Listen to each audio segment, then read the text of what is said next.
Hello, First Violins. I'm Monique, and I'm going to help you learn this Mozart Sinfonia Concertante.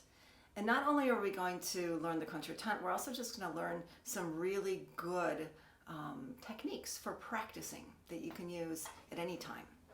All right, so before we get started, very important, please have your pages taped together, okay? No flying pages, please. Tape together and then have it so that page 1 is here, so that there's a page turn for page 2. You see, because it's set up there so that we have rests at the bottom, and then page 3 is on the right side, and then there's another page turn for page 4.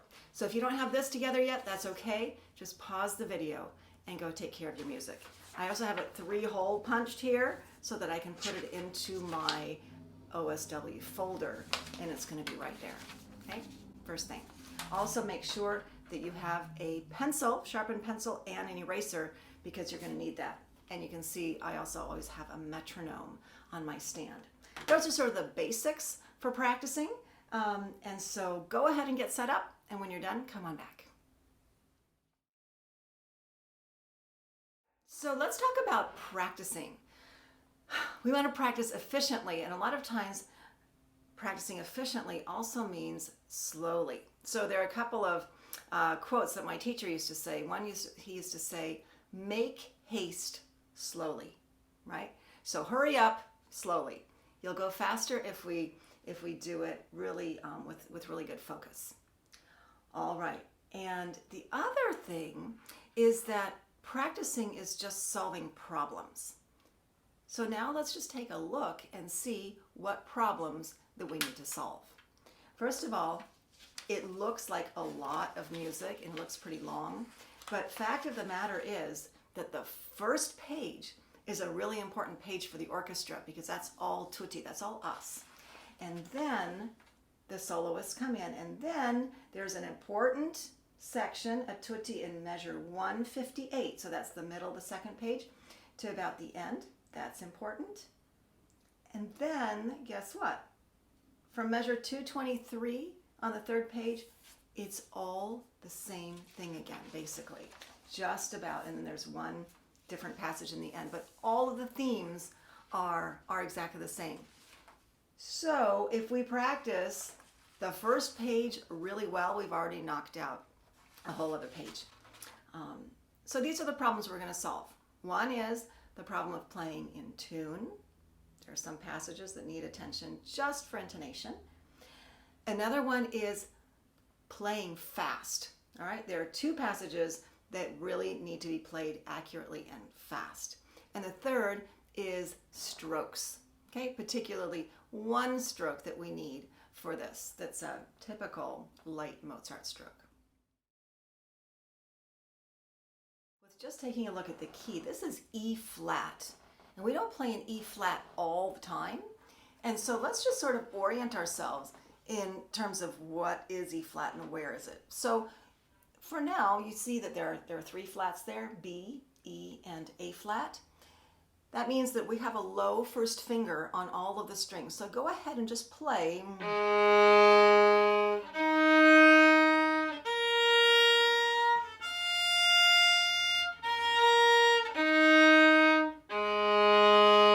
So your first finger finds its home base right there in half position, a low 1. Okay? Now, each one of those has an octave note. So okay, so there's a low 4 that goes together. So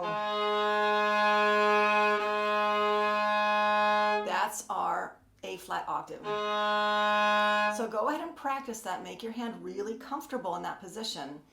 And this is what I call the frame of the hand. All the other fingers just fall in between that frame. So making yourself very comfortable. And then it's exactly the same thing. All you have to do is move your elbow back, and your hands and your fingers fall right onto the E-flat.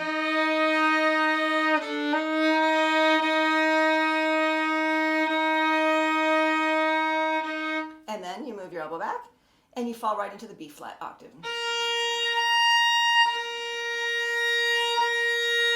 Okay, so I would just go.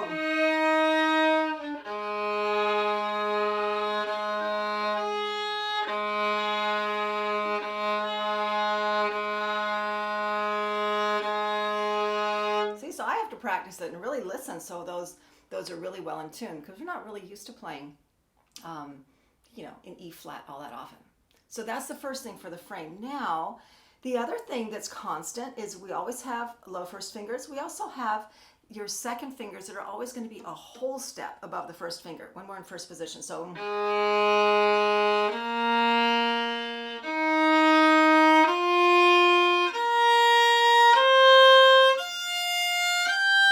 back down.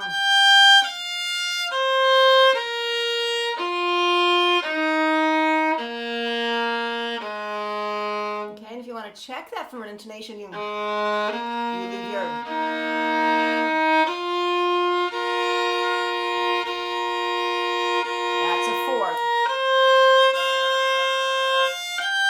back down, same thing. Whenever you cross a string, play both notes together. That's a perfect fourth.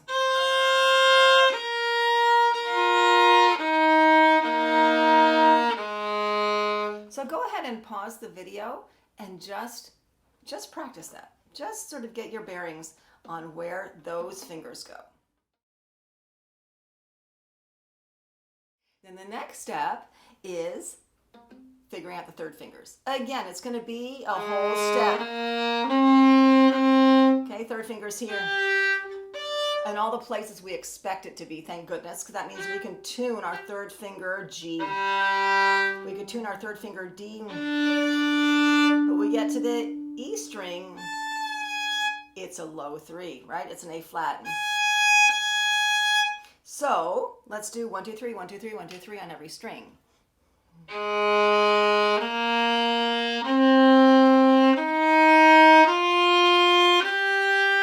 are all the same, all whole steps until we get here. And then there's our half step for the A-flat and back down.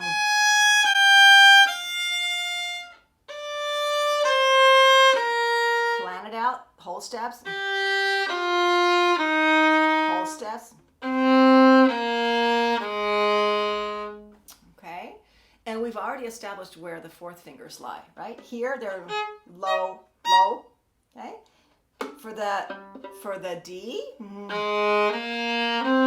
just use an open string, and then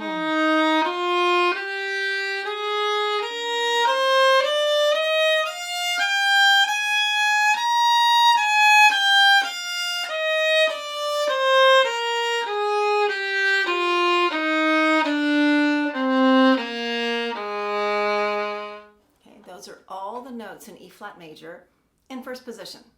So I recommend you turn off the video and just get your hand really familiar, because once you do that, it seems like, oh my gosh, how boring. But once you lay the groundwork, that means you can play all these notes without having to look for each and every one of them. So, and then I would, to make it fun, just improvise in E-flat. So,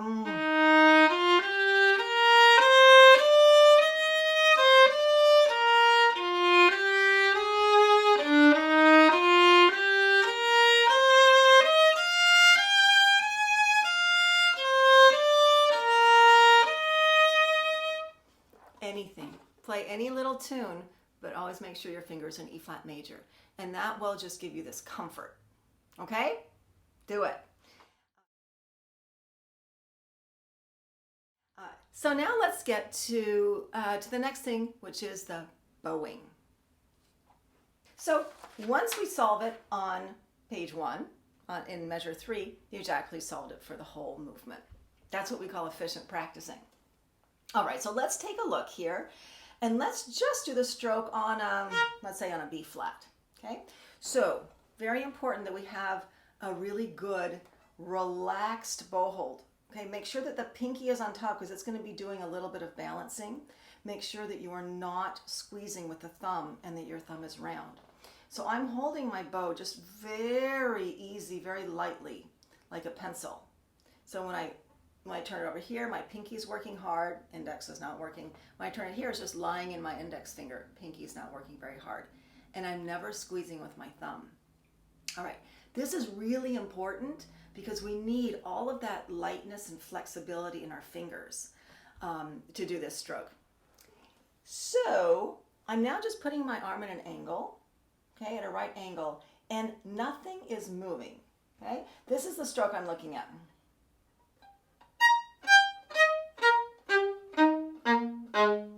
Okay, that's the stroke. Now, how do we do that without it set? If my hand is tight, it's going to go.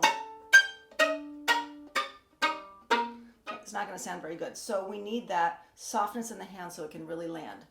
All right, the other important thing is it seems like I'm doing it with my fingers or my wrist. I'm not. All this stays as if you had your arm in a cast. And this is how you do it. Hold it. So this is like a box, right? Parallel here. And then pretend somebody's bumping your elbow.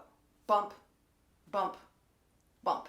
Okay? So it's actually coming from this shoulder joint. Actually, it's going bump, bump, bump. All right, that's it. And it just got, so you bump me and I come right back.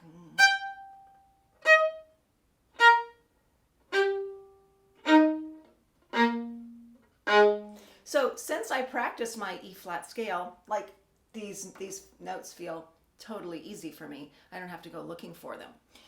So this is what I would suggest to practice the stroke, because that's maybe a little less comfortable. Again, light fingers, and I would do 4 up bows on every note.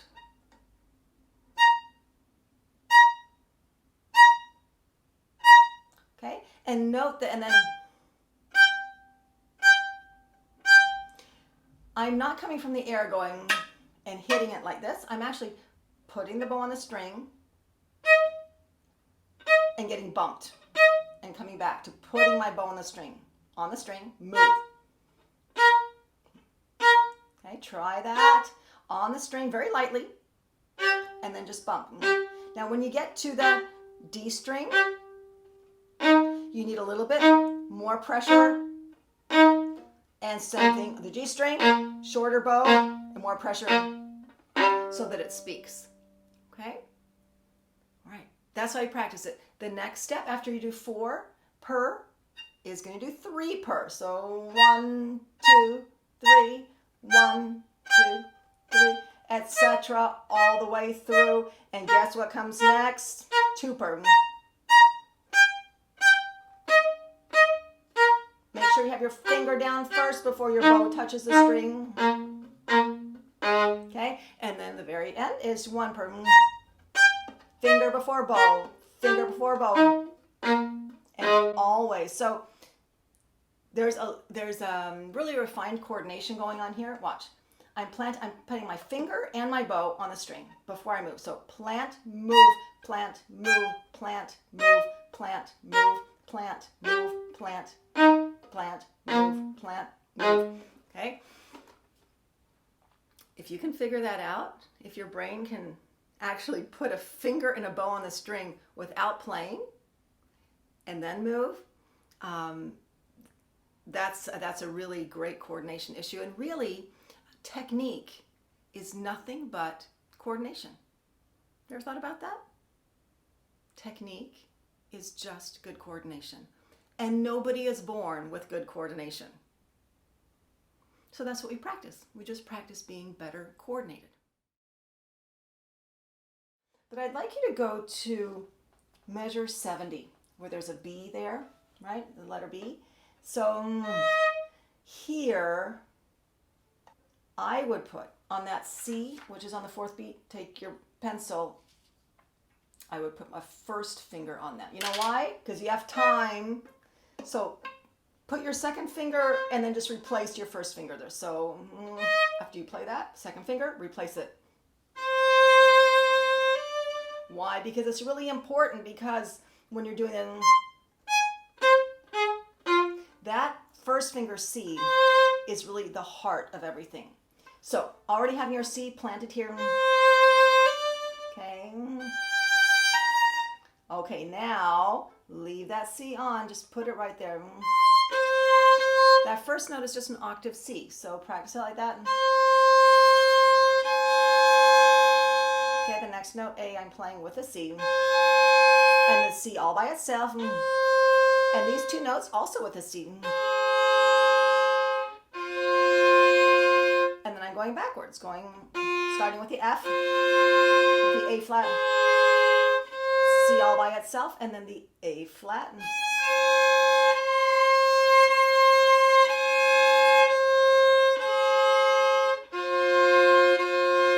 So go ahead and pause the video and just practice that. See what it feels like to be in second position, just playing that F minor.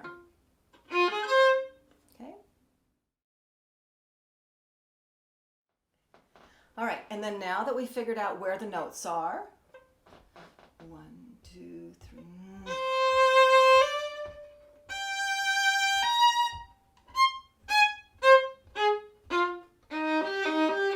Okay, and then we can do that passage.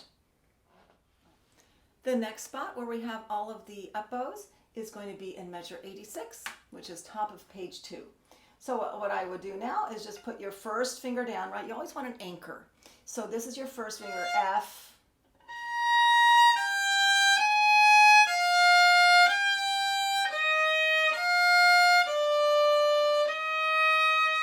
Okay, it's really just a broken third scale.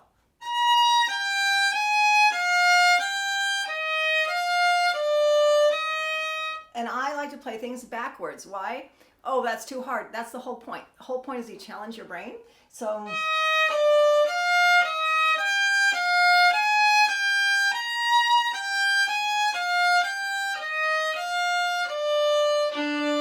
check, in tune. Okay? That's how we do that. So that we know we can play it in tune with any stroke. Okay? And then when the stroke comes along, we're not also fighting for the right notes. All right, so I'm going to plant it, and then it's going to be set myself up. Okay, then you same thing, 4 strokes. Plant, place the bow on the string, and then move. Right, so you do 4, then you do 3, then you do 2, and then you do 1. And believe it or not, that's it. All of the other longer up bow passages are exactly the same. We get a few where you have just 4 notes that are up bow. For example, like measure 137, where it goes.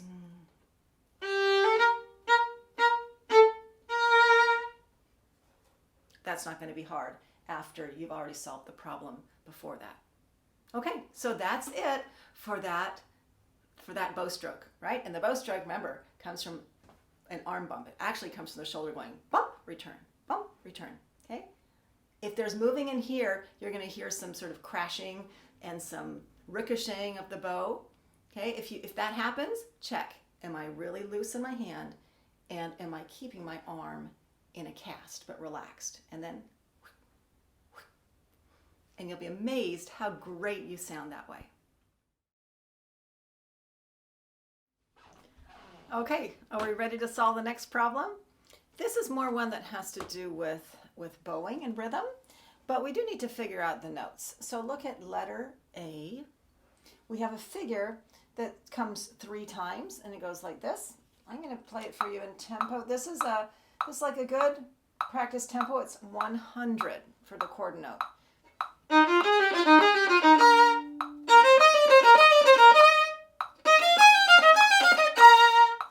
Okay, so how do we get there? We begin by just playing the notes of each figure. So remember, we did this at the beginning with our scales. That's all the notes in the first figure. So just practice that. And try to have no tension in your thumb or your first finger. That's what's going to make you be able to play fast. Let go. Especially when you get to the 4th finger, let go of the tension right here. Okay, then we figure out the notes. It's exactly the same pattern. Again, just practice letting go of tension here on your 4th finger. Thumb. Okay, and then the last one.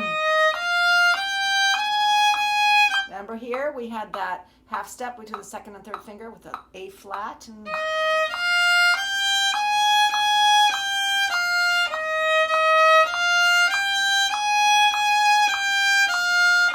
Now you're like, okay, I know where all the notes are.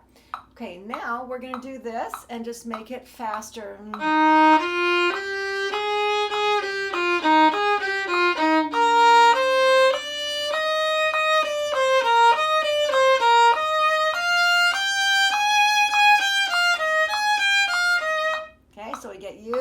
moving our fingers a little faster. It's the bowing. The bowing goes like this. Ta-ka-ta, ta-ka-ta, ta-ka-ta, ta-ka-ta. Okay, let's just do it on the first note, E-flat. On B-flat. Let's do it on E-flat. Why did I choose that? Because it's the first note of each one of the patterns. Okay, so let's try that again. And you'll notice I'm using just a very little bow. If I use too much, I just get a nasty sound.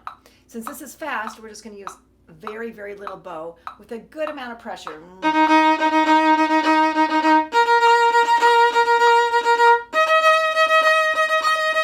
Okay, that is the bowing.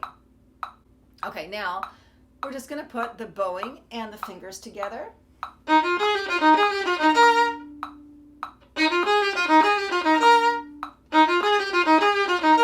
Okay, and you're just going to vamp that until it feels really comfortable on the second one. And you know, I could do this all day long, but only if I'm not squeezing with my thumb. If I'm squeezing with my thumb, it's like I'm done after 3 of them because there's so much tension in my hand. Oh, the trickiest ones actually last in, because you have to cross a string. Going from here down, making that in tune, which it wasn't.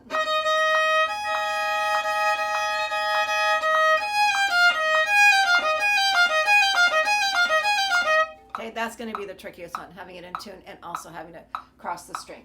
So practice with your trusted metronome for that one. All right, the next problem that we want to solve is one that has to do with intonation, and this is very chromatic. And do you see that little passage there with all of the trills at 46? And that goes on for a while, and it's like, whoa, I've got trills, I have turns, and it's all chromatic. So we want to simplify this down to the basics. And when I say down to the basics, that means that if you play nothing but this, if you're in the orchestra and you're like, whoa, that's too many notes, I'm so overwhelmed, and you do nothing but just play this, you will be just fine. You'll be right on. Okay, so we're just going to start by playing only the notes that are quarters or longer. And you'll notice it's just a chromatic scale. So we start on E-flat and we skip the little notes and we go straight to F. Rest. Now F sharp. Okay, easy enough, right? Now, where this third finger G was, I'm just going to substitute my second finger. And from here, I'm going to have to play with one finger. It's chromatic. So from a G, the next thing is A-flat to A natural. And then third finger. And I would absolutely write a 3 on that B-flat and measure 50. Write that down because we're going to be going backwards. You're going to want to know what finger you're starting on. And then from that, we go back to first position. And this is measure 50.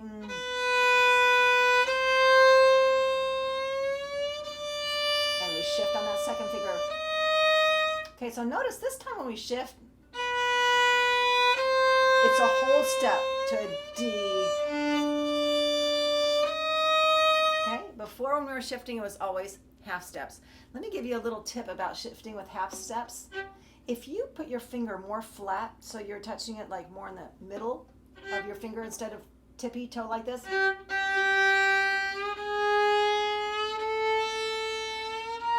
it makes it easier to slide your finger up, and it also makes it more stable and better in tune. So we're in third position. We're going back to first position, F sharp. Okay, not a big deal. Now, we're going to start up bow, and here another chromatic. So from G,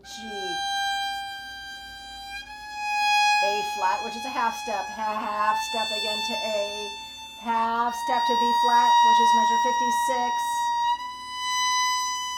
and last one, that's on that C, and then now,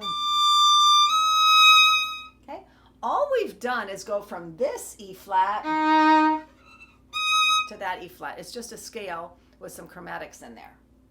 All right. So now your job is to practice just those long notes and make sure they're really well in tune. The hardest ones for me are actually the chromatic ones. So I'm just going, so I'm here in measure 48.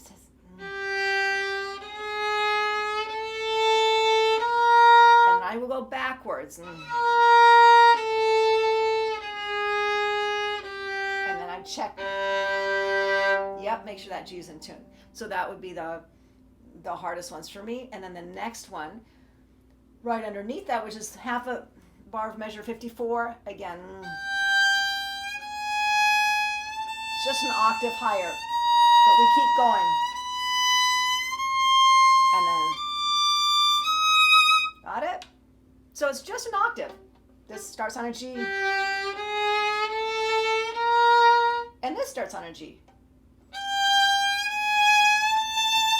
But we just keep going. So I would practice those, both of those sections, where you're sliding on your second finger and it starts on a G.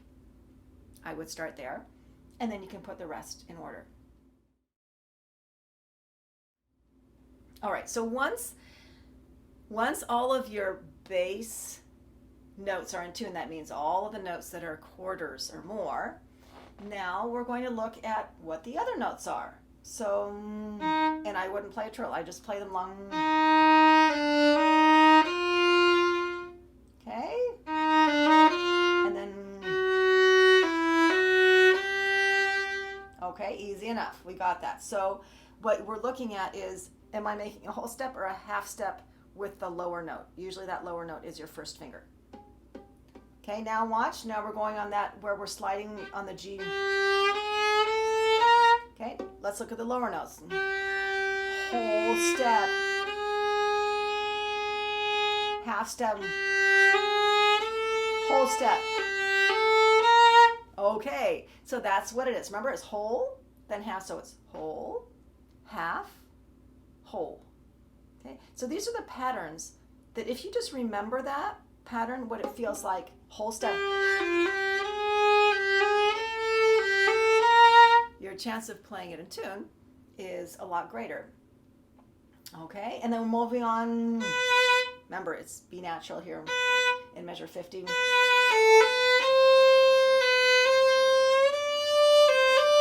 So again, looking at wholes, this is a half step to the B. Whole step.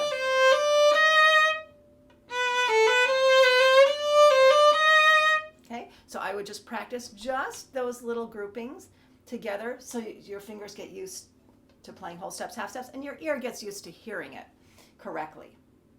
All right, ready? Then we have...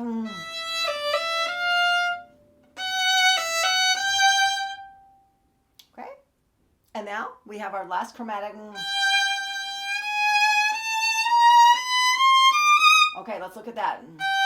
Whole step, half step, whole step, half step, whole step.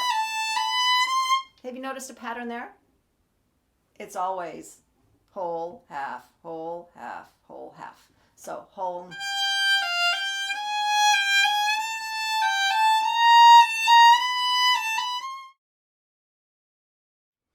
All right, so now once we've figured out what those bottom notes are, now we have to figure out what the top note is on the trill, because those will be half steps or whole steps as well. So let's take a look, just the first one, and that's all we're going to do. 2 switches. Then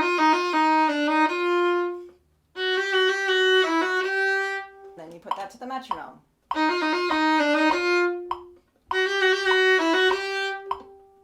Okay, and then it's like, okay, now let me figure out the other ones. Half step,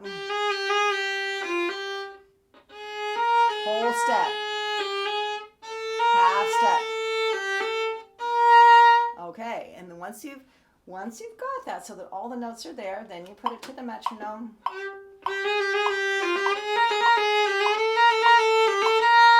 Like that.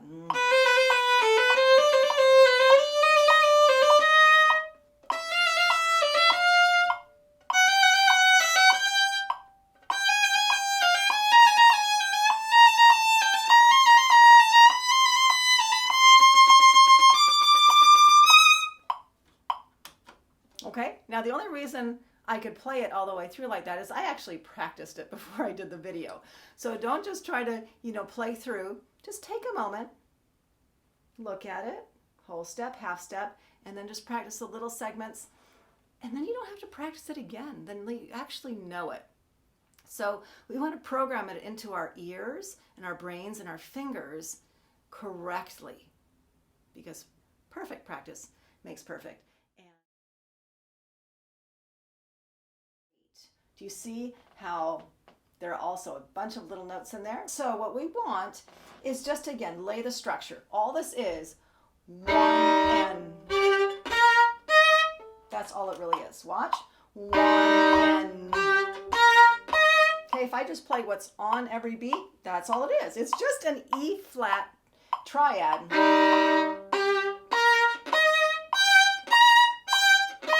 Okay, just E-flat triads. Okay, so what's all the other stuff? So that would be the next step. What did I just do? I played the first of the 3 notes, and this is the next one. Okay, so I don't play all 3 of the notes. I just play the first one and I play the last one. So 1 and that's all it is. Okay, and there's a shift in there.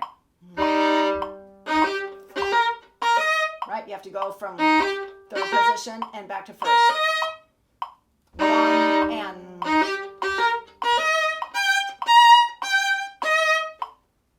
that's the basics. And if you play nothing but that in the concert, you're going to be right on. Okay? Now, all you have to do is fill in the blanks. So instead of you just add the 2nd finger. Here and here, we add everything that's in between. But the important thing is to have the first and the last note. And then okay, that's all it is. And then I play it all together. It is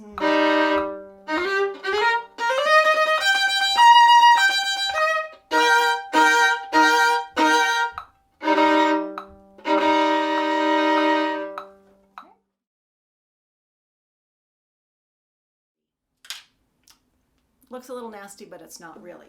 Okay, all we have here, do you see how many E flats are in there? Right, so you're just going to leave your first finger E flat down. This is the passage.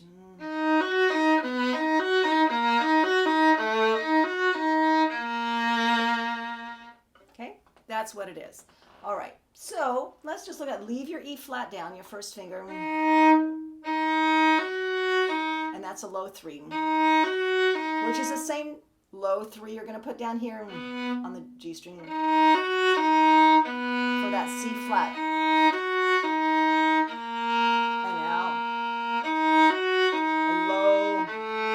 So that 2nd finger is actually touching the 1st finger. So that's what's going all the way through.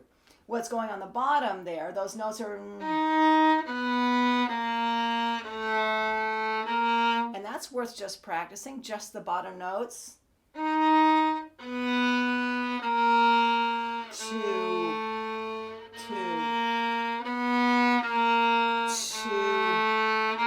So that's weird, putting your 2nd finger down that low. All the way down to an A. So that solves the problem. The rest, if you know that that's happening.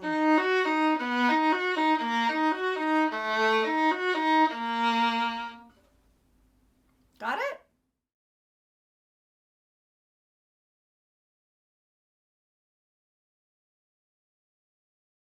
The last problem we're going to solve today is practicing fast. And yes, I said fast. Okay, so when you have a fast passage, practicing it slowly is actually not helpful because you have to play it fast.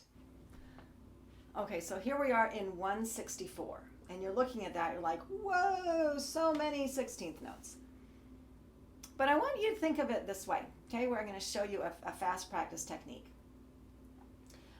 The first 3 notes, I want you to just forget about, okay? We're going to start on the 2nd beat, so just look at the first note on the second beat. That's an F. Okay? Easy enough. And I want you to think of that as just 5 notes. So it's 2 E and a 3. The next thing we're going to practice is 3 E and a 4. Okay? And then 4 E and a 1. Guess what comes next? 1 E and a 2. 2 E and a 3. 3 E and a 4. Now it's 4. Sorry, messed up that last one. All right, so why are we doing that? Because that's what we're going to practice vamping. So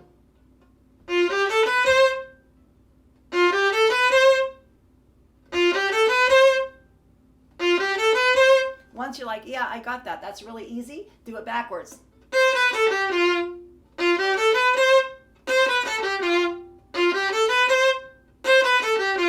Okay? Really solid, really well in tune. Forwards and backwards. Then you do the next batch, right? The next batch starts where? 3 E and a 4. It always starts on the beat and goes to the next one. So you're like, yep, I got that. Do it backwards. Backwards. Okay, etc. Okay, so stop the video and practice it that way.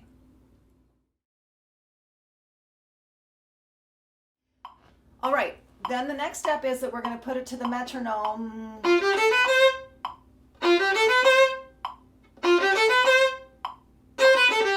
And then once you've done that, then we're going to put 2 groups together. Ready?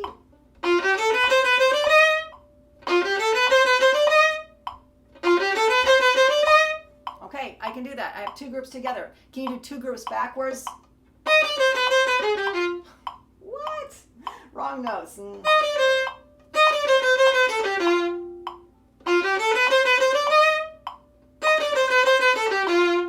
Okay, all right. So it messes with your mind a little bit and you have to be like, what are the notes? That's the whole point. You want to keep challenging your mind so you're not like somewhere on Instagram with your head, like you're right here in your music. Okay, so when we've done those 2, now we do the second and third, right? So starting on C. When you're like, I'm rock solid, do it backwards.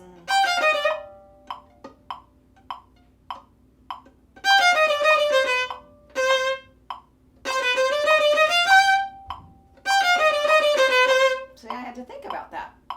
And that's the whole point. You actually have to think about it, because when it's automatic forward, you're like, yeah, I can totally do it. And then you go backwards, like, what are those notes again? And sometimes it's helpful to actually write down, if you keep like, oh, that's a natural. Okay, and then the end, so that you keep moving forward with that, right? I'm not going to go through all of those, but you go the first and second, the second and third, the third and fourth, fourth and fifth, okay, until you get to the end of that passage. And then you see if you can do the whole passage. Okay,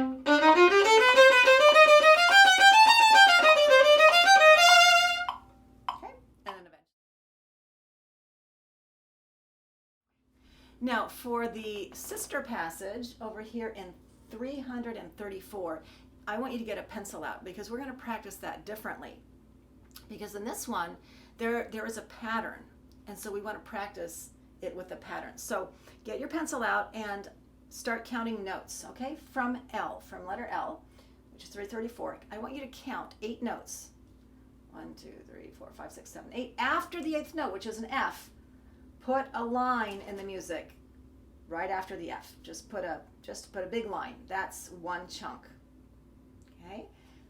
And then count the next 8 notes starting on that C. 2, 3, 4, 5, 6, 7, 8. Put a line. The last note there should have been an A-flat. Put a line after the A-flat. That's our second chunk. Okay? Now, the E is the next note. Count 8 notes. And write a line after the 8th note, which is a C. Okay? Line there. and then 1, 2, 3, 4, 5, 6, 7, 8. The last eighth note, 8 notes, put a line. That last note is actually a high E flat. Now, the note, this is important, the note right after the line that you drew, always put an up bow. So there should be an up bow on that C after your first line, an up bow on the E after your second line, an up bow on the G after your third line. Got it? It's important. Okay, the last thing I'm going to have you write down is after the up bow, count, including that note, 1, 2, 3, 4 notes, put a down bow there. And I write the down bow on that F. The next passage is up bow on the E, and I write the down bow on that A flat, okay? And then, let's see. And I write the down bow on that C, second finger C, okay? Remember we did the 4E and a 1, 1E and a 2. We're going to start with that where you wrote that first down bow, okay? Okay, that's the first one. Now, you have to have your second finger on that A flat where you stop.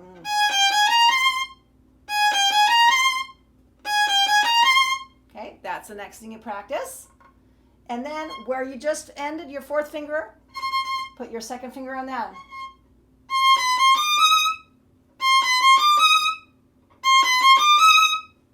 Got it? Okay, you can stop the video and just practice those passages. Second finger. Second finger. Okay? Practice that. Now we're just going to add the 3 notes that started with the up bow. So on that first one we had, right? We've nailed that. Now we're just going to add 3 notes leading up to it. And that is an E natural, by the way. You might want to just mark that with an open string.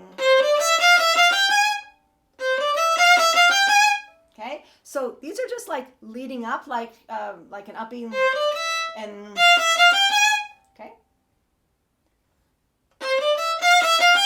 But really rock it out on those da da da da dum.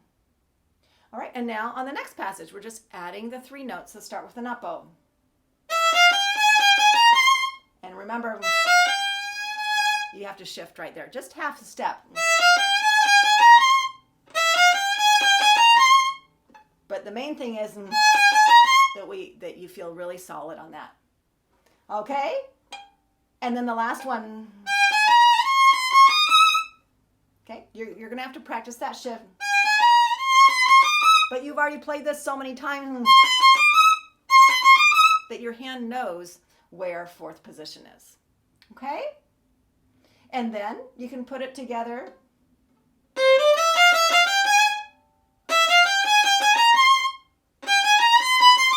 And you see how I paused there just to get my bearings, right? Just to look ahead and see what my fingers were doing.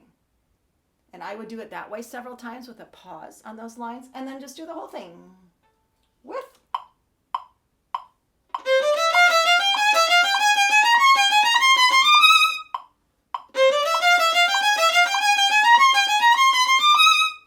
Okay, just like that.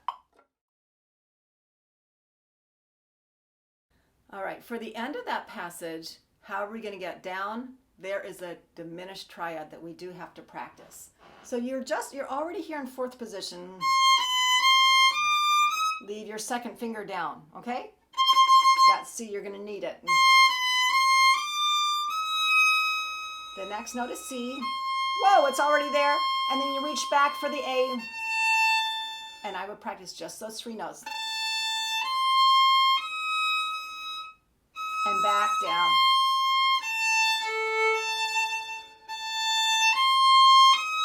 And backwards. Okay? Now, from here, the next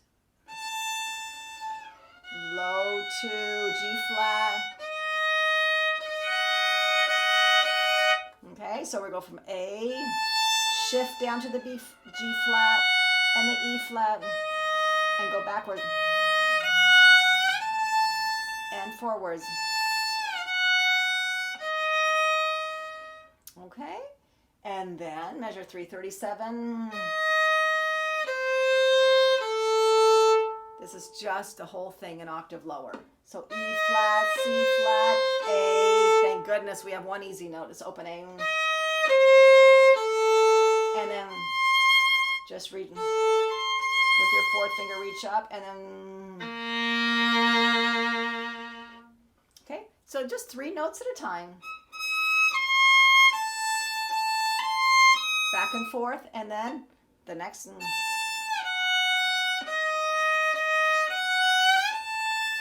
And then 3 notes.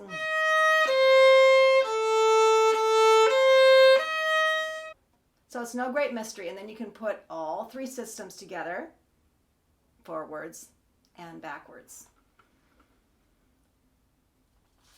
Okay, good job.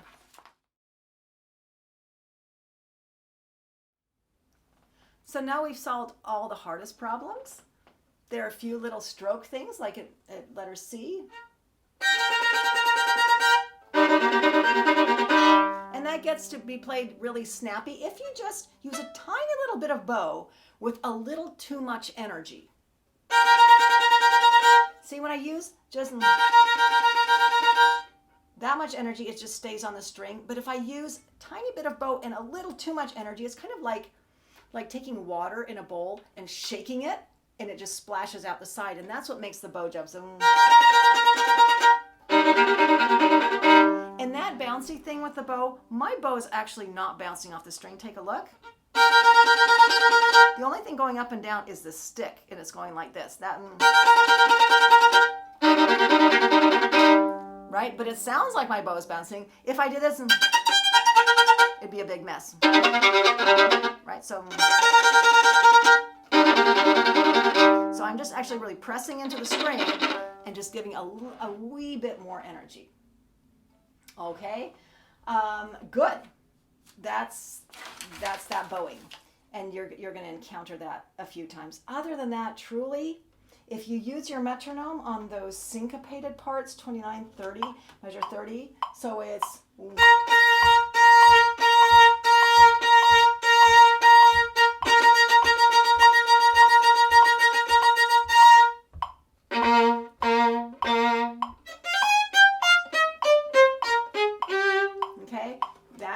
That's the stroke for those. And if you use the metronome, you're going to get those syncopations just fine.